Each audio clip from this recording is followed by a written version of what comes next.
years ago at Salem Indoor. Well, watching these guys, and again, I had never seen a speedway bike race, a program, how they start. I had no idea what to expect.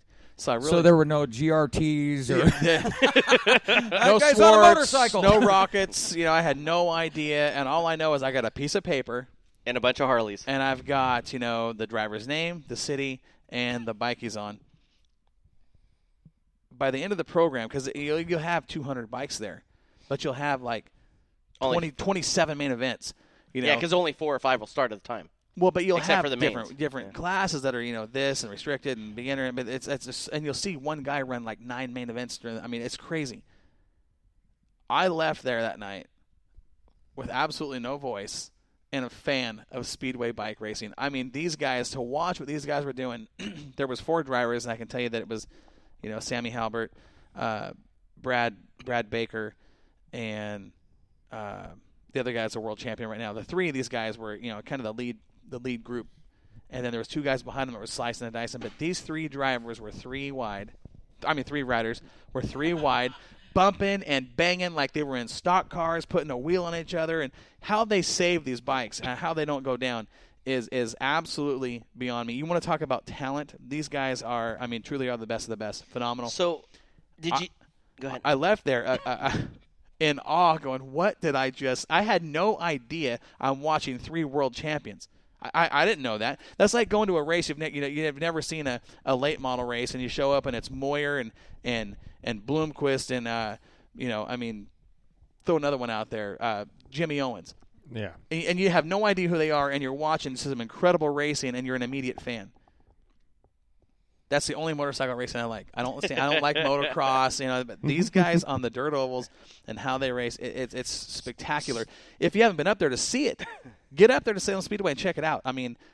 You'll leave a fan. So my very first time I ever saw speedway bikes was Clark County Fairgrounds. Crazy, small little track. That's a fun track, though. It's fun. So remember that? We've raced there. Yep. So they're there with the go-karts and everything else, and I didn't realize this, but back then is that when they start, they have what's called a throttle stop. Is that basically as soon as they pull full throttle, it stops, and it's full throttle. They don't use no brakes. It's all about compression. So as soon as they're done, they pull it back one more time to release that throttle, and they slow down by compression. I believe they have one small little brake on it, but we had one that, and I can't be 100%, but I believe that's what it is. But I saw one climb the backstretch wall and through 3 and 4 and smack turn number 4 head on. And I'm like, why didn't he just let up? Right? And they said, well, because, the throttle is not. I'm like, yeah, that type of stuff. And then you talking about them going 3 wide, 4 wide, literally it's right amazing. next to each other. It truly is amazing to watch. And they're literally almost laying them down. They got, their handle and stustuff. Their handlebars are all crossed up sideways. And, yeah. Dude, it's crazy. The other funny thing to watch is these guys are racing, and you're seeing these sparks. And at first I was like, what the hell's going on? What is that? Well, it's the metal shoe. Uh-huh. They've got the metal plate, the steel shoe, and they drag that around the track, and it'll hit, and it'll spark. Like a rock or something like that, yeah. And it just, you'll see sparks coming off these guys' feet. And it's crazy to watch. They just get these things in deep, and they're on the throttle, and it's absolutely amazing. You'll see them come 2-3 wide out of turn 4, right past you, and the front tires are off the ground. They're just and they're setting it. They're moving that, getting that bike to turn in with one tire off the ground sometimes, and you're going to be a fan. Absolutely. And if you haven't seen cage karts or the UAS, the speedway karts, and you watch speedway kart racing at Salem, things get pretty intense. You'll see they race totally different than the cage karts. Cage karts, sure. Guys are going wide open. Sure. They've got the ability, to drive harder because they've got the cage, they've got the 5-point harness, the containment seats. Where speedway guys, you're on a what some people call a flat cart. You boys know, no seat belts. Yep. And you have to race different. You'll race just as hard, but with a little more finesse and a little more respect because of the possibility of getting upside down. I had some killer races a couple years ago with, like you've mentioned one name, Phil Fow, and Darren Markham, Corey Markham.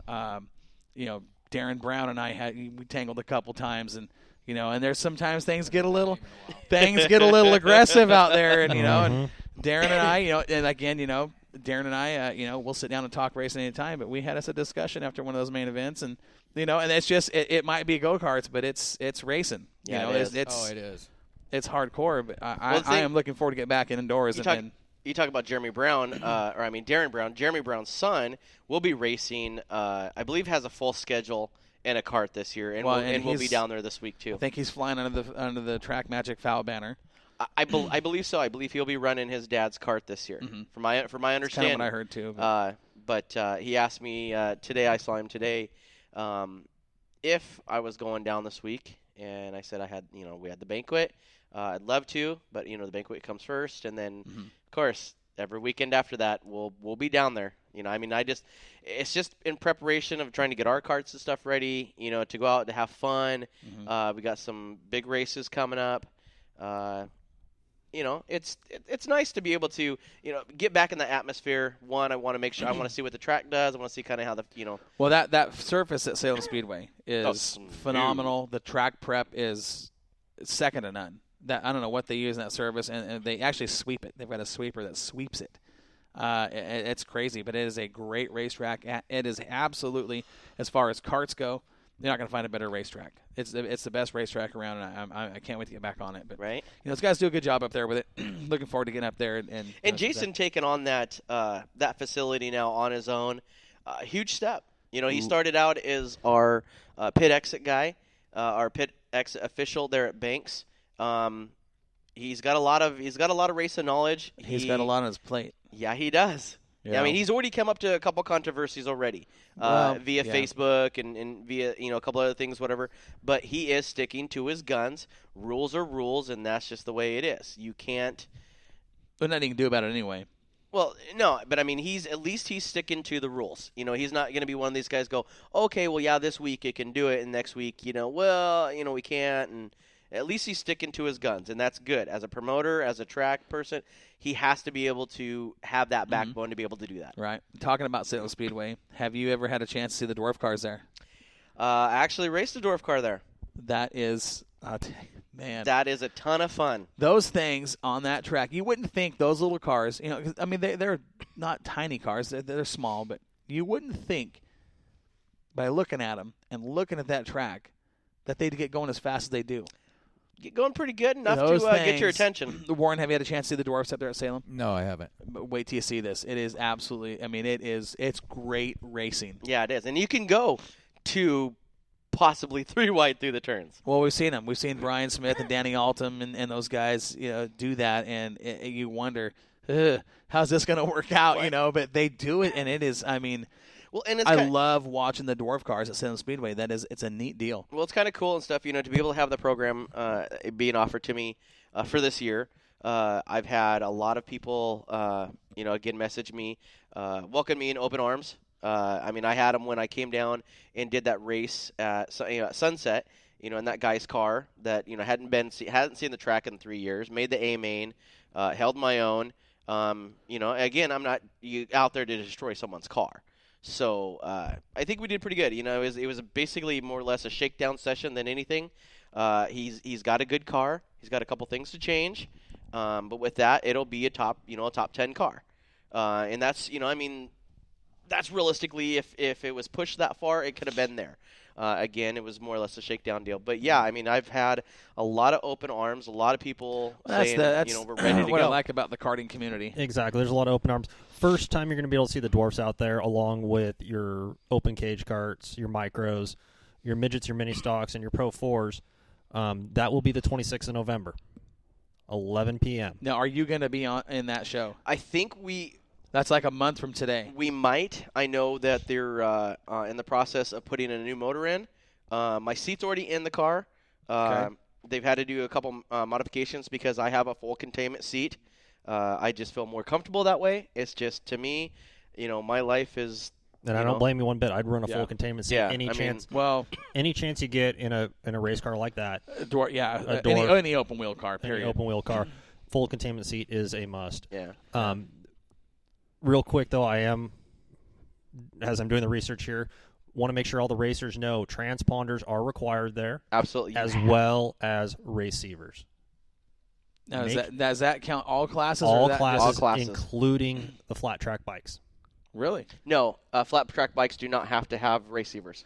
Well, they have to have new to me. transponders. My understanding is they have to have transponders, but not receivers because it's too hard for those guys hear anything. to adjust because they only run. Their main events are only 4 or 5, and they can stop with like go karts or whatever. They can't really stop. Dwarf cars, they can't stop. Stop, but. Research that a little more because the last time I raced at Salem Speedway, they had a really cool system set up where they actually had, when you signed in for the points and you paid your money, they actually had stickers. A transponder sticker. Well, it was a sticker, like a barcode, and you'd put it on the front of your car. And there was a certain location you had to have it, so it wasn't too, like any other transponder. And as you ran as you crossed the start-finish line, there was this big scanner. It was about, probably 8 feet wide, as wide as a racetrack, 10 feet, 12 feet, and you'd run under it, and it would scan you. It would shoot, your barcode runs under there, and it scans you, and it would score you where you're at. So we're not doing that now? Is that what you're saying? This is just what I'm reading here. I'm going through all the notes. I think that's the transponder system for the carts. Right. I believe that's what they have. I know that they also have like a little blue little box or red little box, a little transponder and stuff. I'm not sure how that's going to work. I can do some more investigation. Yeah, we'll find out. We'll like call or Jason. We can even ask Jason and stuff too. I mean, we should have him on the show to just kind of maybe talk about that so everybody's on the same page. But the other cool thing you will see at Salem this year is a huge step for them. They're stepping up their safety game, just like every other track, just like Sunset Speedway stepped up their game this year, just like Scott Schweitzer down at Bakersfield. There will be, or you should be seeing, an ambulance on standby there. Wow. At the track, which is going to be new this year. Well, we've seen a couple people leave there in an ambulance. One of them was Jeff Broadwell. He had a really bad wreck in the micro sprint. It came out all right, but it's you can't be too safe. It can happen anytime. Exactly. And you never know. Anytime you start going more than 15 miles an hour, it is a possibility. Well, Warren and Josh and myself have raced karts for a long time, and I'm pretty sure all of us at one time have been upside down. You know what? I never have. Well, you're lucky because I've done it twice. I'll let you hold that award. I've been upside down twice, and when you're in a speedway kart, that is, number one, you don't know what happened until it's over. And two, it's scary. I mean, it truly, you don't have anything protecting your body. Right. Which is, seat belts are legal. They want you to fall out so you don't break your back. But it's one of those things that happens in a blink of an eye, and you really don't know what was going on until the whole thing's done.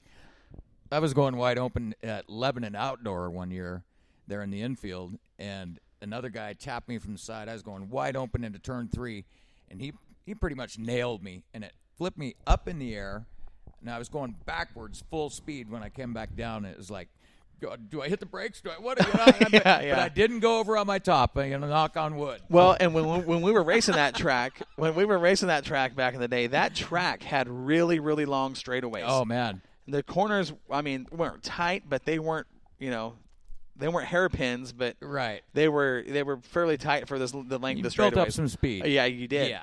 That was a track that was that'll test your skills. Yeah. I remember that very well. That was a hoot. It was. I loved it. I sure missed that racetrack. But Salem Speedway again this year. The three of us get out there, and I'm telling you right now, get ready, boys. No mercy. I don't care if I finish 15th in a field of 18 cars as long as I'm ahead of you guys.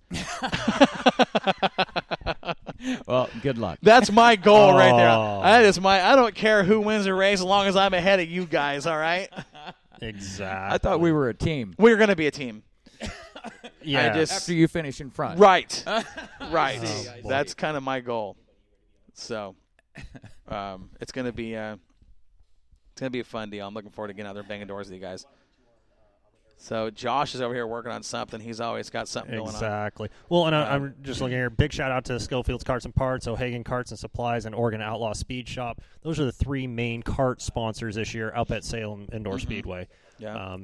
We've got so many things going on with this speedway, and unfortunately, I do apologize, race fans. I am behind on my research. We're going into that deal. We'll be talking more about it. Ron Starr Race Products. We saw that up there. You want to buy a wing for your cage cart. Uh-huh. Great product. I think Schofield's is actually a distributor of those guys. Absolutely. So, who's calling in, Josh? What do we got going on here? So I just talked to Jason on the phone. He's Okay. he's actually in the store right now, so it might have a little bit of breaking. I figured he'd be at the track working it over. 2 days, I'm 2 sure- days before race.